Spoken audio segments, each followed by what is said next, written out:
Bergotte avait choqué en moi l'instinct scrupuleux qui me faisait subordonner mon intelligence. Quand il m'avait parlé du docteur du Boulbon comme d'un médecin qui ne m'ennuierait pas, qui trouverait des traitements, fussent-ils en apparence bizarres, mais s'adapterait à la singularité de mon intelligence. Mais les idées se transforment en nous.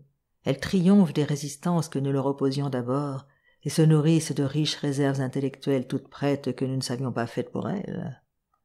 Maintenant, comme il arrive chaque fois que les propos entendus au sujet de quelqu'un que nous ne connaissons pas ont eu la vertu d'éveiller en nous l'idée d'un grand talent, d'une sorte de génie, au fond de mon esprit, je faisais bénéficier le docteur du Boulbon de cette confiance sans limite que nous inspire celui qui, d'un œil plus profond qu'un autre, perçoit la vérité.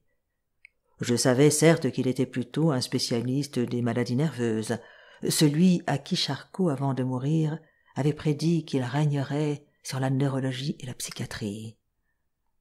Malgré cette compétence plus particulière en matière cérébrale et nerveuse, comme je savais que du Boulbon était un grand médecin, un homme supérieur d'une intelligence inventive et profonde, je suppliai ma mère de le faire venir, et l'espoir que par une vue juste du mal il le guérirait peut-être finit par l'emporter sur la crainte que nous avions, si nous appelions un consultant, d'effrayer ma grand-mère. Ce qui décida ma mère fut que, inconsciemment encouragée par Cottard, ma grand-mère ne sortait plus, ne se levait guère. Elle avait beau nous répondre par la lettre de madame de Sévigné sur madame de Lafayette, on disait qu'elle était folle de ne vouloir point sortir. Je disais à ces personnes si précipitées dans leur jugement, madame de Lafayette n'est pas folle, et je m'en tenais là. Il a fallu qu'elle soit morte pour faire voir qu'elle avait raison de ne pas sortir. Du Boulbon appelait Donator, sinon à madame de Sévigné qu'on ne lui cita pas, du moins à ma grand-mère. Au lieu de l'ausculter, tout en posant sur elle ces admirables regards où il y avait peut-être l'illusion de scruter profondément la malade, ou le désir de lui donner cette illusion qui semblait spontanée mais devait être tenue machinale, ou de ne pas lui laisser voir qu'il pensait à toute autre chose, ou de prendre de l'empire sur elle, il commença à parler de Bergotte. « Ah, je crois bien, madame, c'est admirable. Comme vous avez raison de l'aimer. Mais lequel de ses livres préférez-vous » ? Ah, vraiment, mon Dieu, c'est peut-être en effet le meilleur. C'est en tout cas son roman le mieux composé. Claire y est bien charmante. Comme personnage d'homme, lequel vous y est le plus sympathique ? Je crus d'abord qu'il la faisait ainsi parler littérature parce que lui, la médecine l'ennuyait, peut-être aussi pour faire montre de sa largeur d'esprit, et même dans un but plus thérapeutique pour rendre confiance à la malade, lui montrer qu'il n'était pas inquiet, la distraire de son état. Mais depuis, j'ai compris que, surtout particulièrement remarquable comme aliéniste et pour ses études sur le cerveau, il avait voulu se rendre compte par ces questions si la mémoire de ma grand-mère était bien intacte. Comme à contre-cœur, il l'interrogea un peu sur sa vie, l'œil sombre et fixe. Puis tout à coup, comme apercevant la vérité et décidé à l'atteindre coûte que coûte, avec un geste préalable qui semblait avoir peine à s'ébrouer, en les écartant du flot des dernières hésitations qu'il pouvait avoir et de toutes les objections que nous aurions pu faire, regardant ma grand-mère d'un œil lucide, librement et comme enfin sur la terre ferme, ponctuant les mots sur un ton doux et prenant dont l'intelligence nuançait toutes les inflexions. « Vous irez bien, madame, le jour lointain ou proche, et il dépend de vous que ce soit aujourd'hui même, où vous comprendrez que vous n'avez rien et où vous aurez repris la vie commune. Vous m'avez dit que vous ne mangiez pas, que vous ne sortiez pas. Mais monsieur, j'ai un peu de fièvre. » Il toucha sa main. « Pas en ce moment, en tout cas. Et puis la belle excuse. Ne savez-vous pas que nous laissons au grand air, que nous suralimentons des tuberculeux qui ont jusqu'à 39 ? Mais j'ai aussi un peu d'albumine. Vous ne devriez pas le savoir. Vous avez ce que j'ai décrit sous le nom d'albumine mentale. Nous avons tous eu au cours d'une indisposition notre petite crise d'albumine que notre médecin s'est empressé de rendre durable en nous la signalant. Pour une affection que les médecins guérissent avec des médicaments, ils en produisent 10 chez des sujets bien portants en leur inoculant cet agent pathogène plus virulent 1000 fois que tous les microbes, l'idée qu'on est malade. Une telle croyance puissante sur le tempérament de tous agit avec une efficacité particulière chez les nerveux. Dites-leur qu'une fenêtre fermée est ouverte dans leur dos, ils commencent à éternuer. Faites-leur croire que vous avez mis de la magnésie dans leur potage, ils seront pris de coliques, que leur café était plus fort que d'habitude, ils ne fermeront pas l'œil de la nuit. Croyez-vous, madame, qu'il ne m'a pas suffi de voir vos yeux, d'entendre seulement la façon dont vous vous exprimez, que dis-je, de voir madame votre fille et votre petit-fils qui vous ressemblent tant, pour connaître à qui j'avais affaire. Ta grand-mère pourrait peut-être aller s'asseoir, si le docteur le lui permet, dans une allée calme des Champs-Élysées, près de ce massif de lauriers devant lequel tu jouais autrefois, me dit ma mère, consultant ainsi indirectement du Boulbon, et de laquelle la voix prenait à cause de cela quelque chose de timide et de déférent qu'elle n'aurait pas eu si elle s'était adressée à moi seule. Le docteur se tourna vers ma grand-mère, et comme il n'était pas moins lettré que savant, « Allez aux Champs-Élysées, madame, près du massif de laurier qu'aime votre petit-fils. Le laurier vous sera salutaire, il purifie. Après avoir exterminé le serpent Python, c'est une branche de laurier à la main qu'Apollon fit son entrée dans Delphes. Il voulait ainsi se préserver des germes mortels de la bête venimeuse. Vous voyez que le laurier est le plus ancien, le plus vénérable, et j'ajouterai, ce qui a sa valeur en thérapeutique comme en prophylaxie, le plus beau des antiseptiques. » Comme une grande partie de ce que savent les médecins leur est enseigné par les malades, ils sont facilement portés à croire que ce savoir des patients est le même chez tous, et ils se flattent d'étonner celui auprès de qui ils se trouvent avec quelques remarques apprises de ceux qu'ils ont auparavant soignés. Aussi, fût-ce avec le fin sourire d'un Parisien qui, causant avec un paysan, espérerait l'étonner en se servant d'un mot de patois, que le docteur du Boulbon dit à ma grand-mère: Probablement les temps de vent réussissent à vous faire dormir là où échoueraient les plus puissants hypnotiques.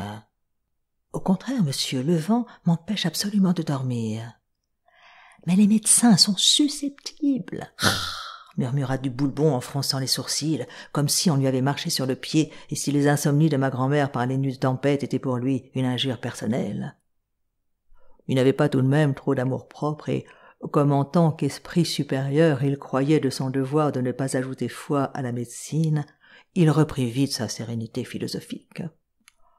Ma mère, par désir passionné d'être rassurée par l'ami de Bergotte, ajouta à l'appui de son dire qu'une cousine germaine de ma grand-mère, en proie à une affection nerveuse, était restée 7 ans cloîtrée dans sa chambre à coucher de Combray, sans se lever qu'une fois ou 2 par semaine. « Vous voyez, madame, je ne le savais pas et j'aurais pu vous le dire. » « Mais monsieur, je ne suis nullement comme elle, au contraire. Mon médecin ne peut pas me faire rester couchée, dit ma grand-mère. » Soit qu'elle fût un peu agacée par les théories du docteur, ou désireuse de lui soumettre les objections qu'on y pouvait faire dans l'espoir qu'il les réfuterait, et que, une fois qu'il serait parti, elle n'aurait plus en elle-même aucun doute à élever sur son heureux diagnostic. « Mais naturellement, madame, on ne peut pas avoir, pardonnez-moi le mot, toutes les Vésanies. Vous en avez d'autres. Vous n'avez pas celle-là. » Hier, j'ai visité une maison de santé pour neurasthéniques. Dans le jardin, un homme était debout sur un banc, immobile comme un fakir, le cou incliné dans une position qui devait être fort pénible. Comme je lui demandai ce qu'il faisait là, il me répondit sans faire un mouvement ni tourner la tête. « Docteur, je suis extrêmement rhumatisant et enrhumable. Je viens de prendre trop d'exercice et pendant que je me donnais bêtement chaud ainsi, mon cou était appuyé contre mes flanelles. Si maintenant je l'éloignais de ces flanelles avant d'avoir laissé tomber ma chaleur, je suis sûr de prendre un torticolis et peut-être une bronchite. » Et il l'aurait pris, en effet. « Vous êtes un joli neurasthénique et voilà ce que vous êtes, lui dis-je. » Savez-vous la raison qu'il me donna pour me prouver que non ? C'est que, tandis que tous les malades de l'établissement avaient la manie de prendre leur poids au point qu'on avait dû mettre un cadenas à la balance pour qu'ils ne passassent pas toute la journée à se peser, lui, on était obligé de le forcer à monter sur la bascule tant il en avait peu envie. Il triomphait de n'avoir pas la manie des autres, sans penser qu'il avait aussi la sienne et que c'était elle qui le préservait d'une autre.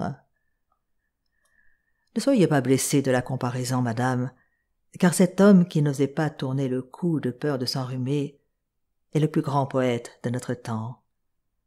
Ce pauvre maniaque est la plus haute intelligence que je connaisse. Supportez d'être appelée une nerveuse. Vous appartenez à cette famille magnifique et lamentable qui est le sel de la terre. Tout ce que nous connaissons de grand nous vient des nerveux. Ce sont eux et non pas d'autres qui ont fondé les religions et composé les chefs-d'œuvre. Jamais le monde ne saura tout ce qu'il leur doit, et surtout ce qu'eux ont souffert pour le lui donner.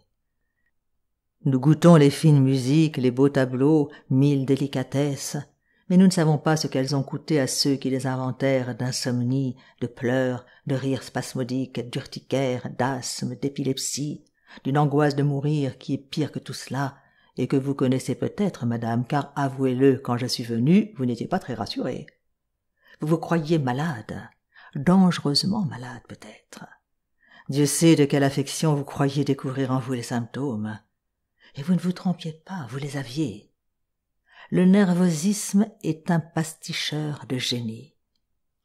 Il n'y a pas de maladie qu'il ne contrefasse à merveille. Il imite à s'y méprendre la dilatation des dyspeptiques, les nausées de la grossesse, l'arythmie du cardiaque, la fébricité du tuberculeux. Capable de tromper le médecin, comment ne tromperait-il pas le malade? Ah, ne croyez pas que je raille vos maux, je n'entreprendrais pas de les soigner si je ne savais pas les comprendre. Et tenez, il n'y a de bonnes confessions que réciproques. Je vous ai dit que sans maladie nerveuse, il n'est pas de grand artiste. Qui plus est, ajouta-t-il en élevant gravement l'index, il n'y a pas de grand savant. J'ajouterai que sans qu'il soit atteint lui-même de maladie nerveuse, il n'est pas, ne me faites pas dire de bon médecin, mais seulement de médecin correct des maladies nerveuses. Dans la pathologie nerveuse, un médecin qui ne dit pas trop de bêtises, c'est un malade à demi guéri. Comme un critique est un poète qui ne fait plus de vers, un policier, un voleur qui n'exerce plus. Moi, madame, je ne me crois pas comme vous, albuminurique. Je n'ai pas la peur nerveuse de la nourriture du grand air, mais je ne peux pas m'endormir sans m'être relevé plus de 20 fois pour voir si ma porte est fermée. Et cette maison de santé où j'ai trouvé hier un poète qui ne tournait pas le cou, j'y allais retenir une chambre, car ceci entre nous, j'y passe mes vacances à me soigner quand j'ai augmenté mes maux en me fatiguant trop à guérir ceux des autres. Mais monsieur, devrais-je faire une cure semblable? C'est inutile, madame. Les manifestations que vous accusez céderont devant ma parole. Et puis vous avez près de vous quelqu'un de très puissant que je constitue désormais votre médecin. C'est votre mal, votre suractivité nerveuse. Je saurais la manière de vous en guérir, je me garderais bien de le faire. Il me suffit de lui commander. Je vois sur votre table un ouvrage de Bergotte. Guéri de votre nervosisme, vous ne l'aimeriez plus. Or, me sentirais-je le droit d'échanger les joies qu'il procure contre une intégrité nerveuse qui serait bien incapable de vous les donner? Mais ces joies même, c'est un puissant remède, le plus puissant de tous peut-être. Non, je n'en veux pas à votre énergie nerveuse, je lui demande seulement de m'écouter. Je vous confie à elle, qu'elle fasse machine en arrière. La force qu'elle mettait pour vous empêcher de vous promener, de prendre assez de nourriture, qu'elle l'emploie à vous faire manger, à vous faire lire, à vous faire sortir, à vous distraire de toute façon. Ne me dites pas que vous êtes fatigué, la fatigue est la réalisation organique d'une idée préconçue. Commencez par ne pas la penser. Et si jamais vous avez une petite indisposition, ce qui peut arriver à tout le monde, ce sera comme si vous ne l'aviez pas, car elle aura fait de vous, selon un mot profond de M. de Talleyrand, un bien portant imaginaire. Tenez, elle a commencé à vous guérir, vous m'écoutez toute droite sans vous être appuyée une fois, il y a de cela une demi-heure d'horloge et vous ne vous en êtes pas aperçu. Madame, j'ai bien l'honneur de vous saluer.